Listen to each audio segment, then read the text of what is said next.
Good evening and welcome to NewsLink Indiana. I'm Brittany Karlin. The Chicago Lighthouse Industries create many clocks, such as the ones behind me on this wall, and about 85% of the makers of these clocks are legally blind. If you'd like to get involved with the Greater Chicago Food Depository, you can go on their website at chicagosfoodbank.org to learn about volunteering and donating. Brittany Karlin, Fox 32 News. With the soda tax going in play tomorrow, are people going to be able to get refills on their drinks at restaurants? Brittany Karlin, CBS 2 Chicago. Police have no suspects in custody, but they do want to remind you to keep all doors locked to your homes and your cars. Brittany Karlin, Fox 32 News. Wall Mobile Grooming Tour is making a stop here in Chicago, the number 10 most facially friendly city.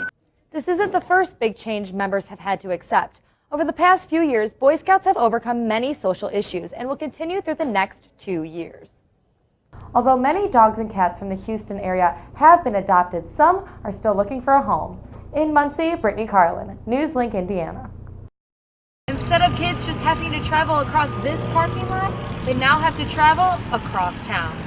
Yes, and tonight the winners of the costume contest get a gift card. First place gets $50, second place gets $25, and third gets $10, all to enjoy when they come back to Books and Brews. Live at Books and Brews in Muncie, Brittany Karlin, NewsLink Indiana.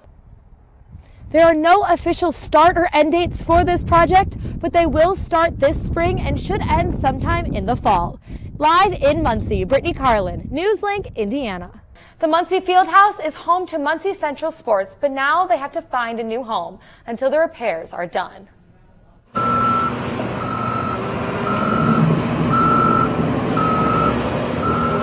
The Muncie Fieldhouse took a big hit during the storm. Part of the roof caved in and water flooded the gym, leaving many Muncie residents upset. The emotional attachment that a lot of people have to that particular building is tremendous. This building has been around since 1928, and Muncie Central High School received more than 200 phone calls from people concerned about the building after the storm. Athletic Director Tom Loynes has his own history with the Fieldhouse. I've been in Muncie for a long time. I went to Muncie Northside High School. We played our basketball games at the Fieldhouse.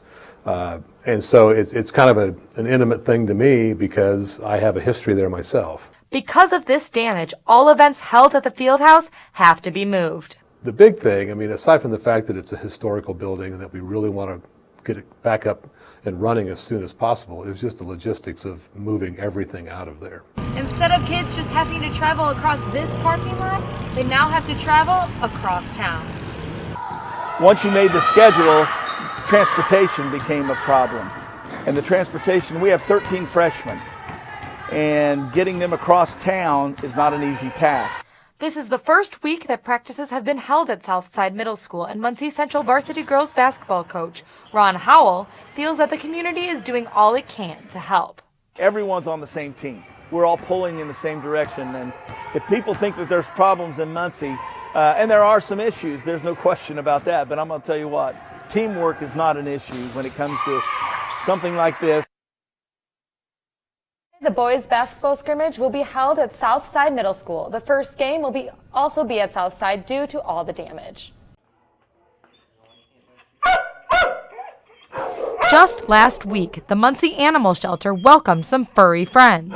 And we've always had shelters and rescue groups step up and help us, and so we took that opportunity to reach out to numerous shelters in the Houston area and offer our services if they needed space for animals. The director of the Muncie Animal Shelter, Phil Peckinpah, was thrilled to rescue 11 cats and 9 dogs from the Houston area. I was very excited about receiving these pets from Houston. You know, the sheltering community is a very accepting and cohesive community. You have a happy life. You have no idea how lucky you are. And Peckinpah isn't alone. Other Muncie pet lovers are opening their homes to the newcomers. You ready? Go enjoy your life. I'm excited. I have 3 more at home. We love dogs, and she's going to a good home. She's got lots of room. Arla Clark lives in Muncie and volunteers at Miller's Mary Manor Senior Living Community. She will be training the new dog into a therapy dog for that home. She felt this was the perfect way to help Houston. Although many dogs and cats from the Houston area have been adopted, some are still looking for a home. In Muncie, Brittany Karlin, News Link, Indiana.